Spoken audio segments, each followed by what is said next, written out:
Bonjour, bonsoir, j'espère que vous allez bien. Je suis content de vous retrouver. Aujourd'hui, on parle de vertèbres, on parle de la santé de la colonne vertébrale, de soulager les douleurs, de garder sa mobilité. Vous le savez, les conseils que je vous donne aujourd'hui ne remplacent pas les conseils d'un professionnel de la santé. Je vous invite d'ailleurs à aller en consulter un. Vous allez trouver aussi beaucoup d'informations et des exercices peut-être que je vais vous donner, que je vous donne sur ma chaîne, dans mes livres, notamment mon livre 99 façons de soulager les douleurs au dos et au cou, et aussi mon livre Plus jamais malade, mon approche globale pour un corps en santé. Bonjour, voici ma question. Avez-vous des suggestions plus précises concernant un syndrome facétaire thoracique, peut-être surtout intervertébral, mais peut-être une portion costale aussi? J'ai bien regardé vos vidéos, j'ai vu toutes sortes de belles choses, mais pas spécifiquement concernant le thoracique. Donc, merci beaucoup. Ben, merci pour la question. Donc, un syndrome facétaire thoracique. Et ma réponse intéressera aussi les personnes qui ont un syndrome facétaire qui n'est pas thoracique, qui est à un autre niveau de la colonne vertébrale. Évidemment, chaque niveau a ses particularités, mais je vais répondre à cette question-là. On peut d'abord comprendre ou visualiser ce qu'est un syndrome facétaire, ce qu'est une facette articulaire. Dans la question, vous vous souvenez, l'internaute parlait de facettes qui concernaient la vertèbre et des facettes qui concernaient les côtes. On est dans la région thoracique, donc les côtes se trouvent dans la région thoracique. Alors, est-ce qu'on peut visualiser aussi ce qu'est une facette articulaire? Parce que les vertèbres s'articulent entre elles et cette articulation peut être problématique.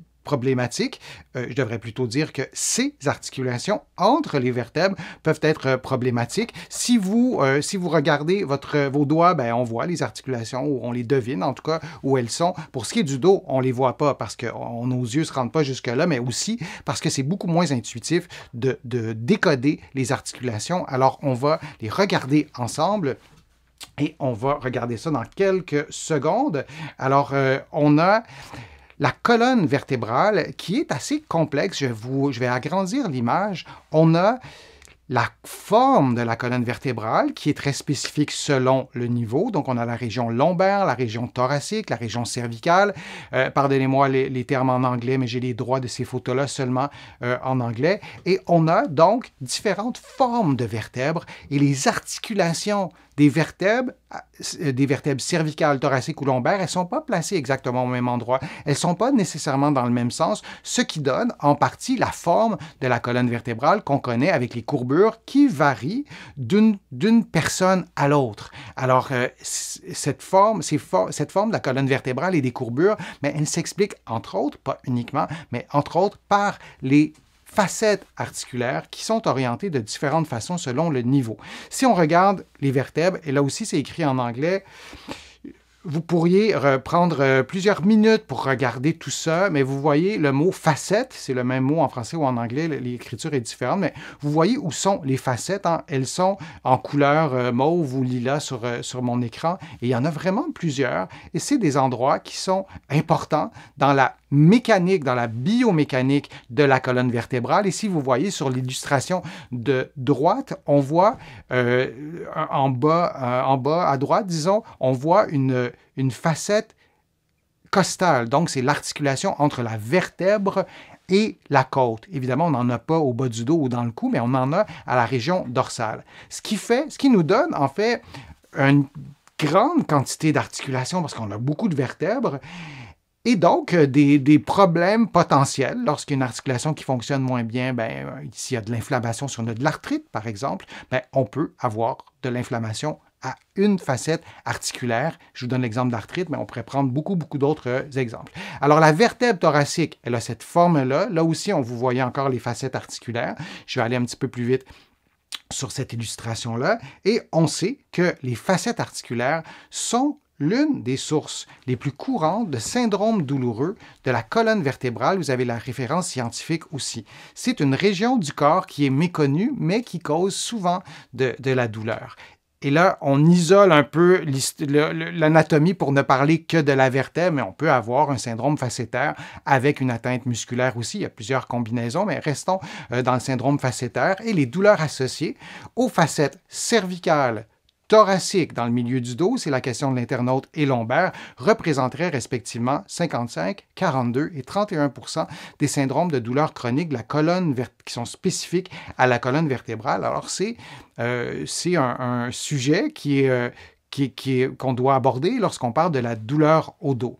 Alors, on continue dans notre présentation de ces facettes articulaires. On voit qu'elles sont nombreuses, on voit qu'elles sont importantes. Et le syndrome facétaire est lié à la douleur. Bon, il peut y avoir de la douleur, sans doute, ou de l'inconfort, mais aussi de la raideur articulaire des facettes articulaires de la vertèbre. Alors, il y a des processus inflammatoires, des processus dégénératifs qui peuvent être en cause.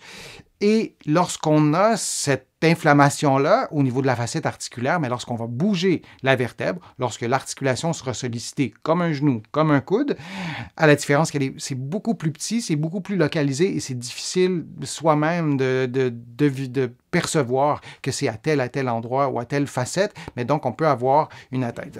L'atteinte peut aussi être traumatique. On peut avoir eu un accident de voiture, on peut avoir eu une fracture à la limite d'une vertèbre, ça peut être inflammatoire, je le disais, on peut avoir de l'arthrite, ça peut être un processus dégénératif, on peut avoir de l'arthrose qui s'installe dans ces endroits-là, ce qui fait que les surfaces articulaires perdent leur intégrité, déclenchent peut-être aussi de l'inflammation. Donc, on peut avoir de la douleur et ça peut être aussi multifactoriel. On peut être un fumeur, donc avoir une moins bonne vascularisation, être très sédentaire, peut-être avoir une faiblesse musculaire au niveau du dos et peut-être avoir fait un faux mouvement en pratiquant une activité physique qu'on ne fait jamais, en déménageant, en soulevant quelque chose. Et là, on a une combinaison de facteurs et on a, entre autres, peut-être un syndrome facétaire qui doit être évalué. Si on prend un pas de recul et on regarde la colonne vertébrale, la partie thoracique, on a les côtes qui s'articulent avec les vertèbres et on a évidemment beaucoup d'autres éléments. On a des muscles aussi qui sont là. On a des longs muscles. On a aussi des petits muscles, je vous en ai déjà parlé, comme les multifides, qui sont des petits muscles qui relient les vertèbres entre elles et qui stabilisent les vertèbres. Mais la particularité de la région thoracique ou de la région costale, ou peu importe comment on l'appelle, mais la région du milieu du dos, ben, on a des côtes. Et donc c'est une cage thoracique. La cage, elle est là pour protéger notamment le cœur, les poumons, les organes.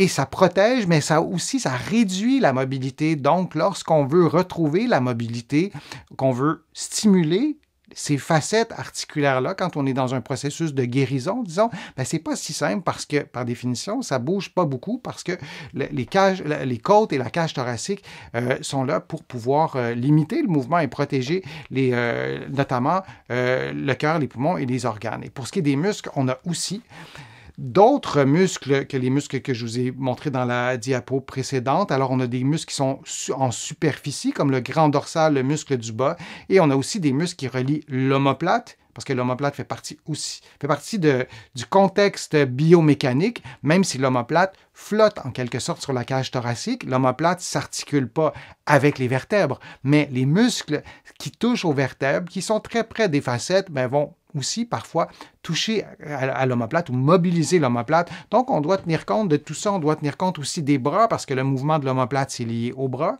Donc, la facette articulaire ou les facettes articulaires, je vous les ai présentées, mais on ne doit jamais oublier de prendre un pas de recul et se dire, ben oui, il y a un problème très local, mais si le problème très local est là depuis des mois, peut-être des années, ben c'est inévitable. Il y a aussi le jeu de domino qui a lieu et qui va peut-être aussi modifier des éléments biomécaniques liés à l'omoplate, liés aux bras, liés aux muscles aussi de la cage thoracique, bon, etc.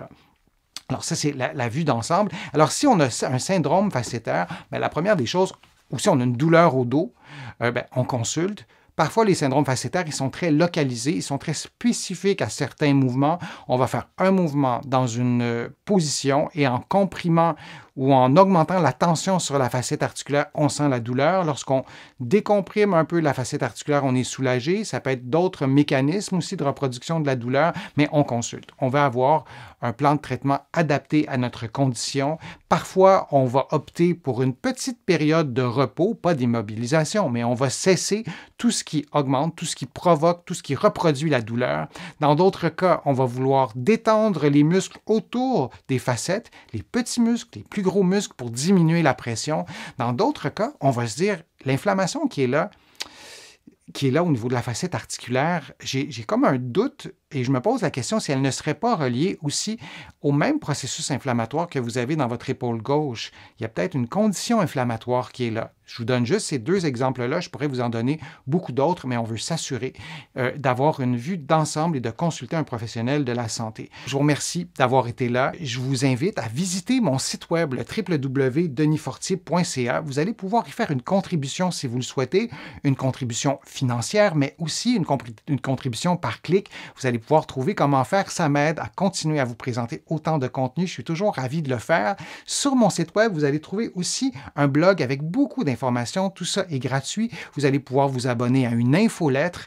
Toujours gratuitement, vous allez pouvoir aussi vous abonner à des courriels thématiques. Donc, vous allez recevoir des courriels sur des thèmes précis et vous allez trouver beaucoup d'informations dans mes livres que vous pouvez trouver partout au Canada, en librairie et sur le web. Et mes livres sont aussi de l'autre côté de l'Atlantique, notamment mes livres sur les problèmes de dos et de cou, sur le vieillissement. Mon plus récent livre, Plus jamais malade, mon approche globale pour un corps en santé, et il y en a beaucoup d'autres.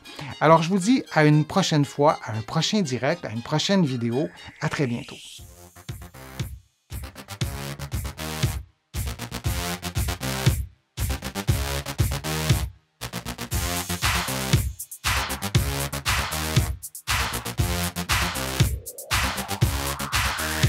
Shh.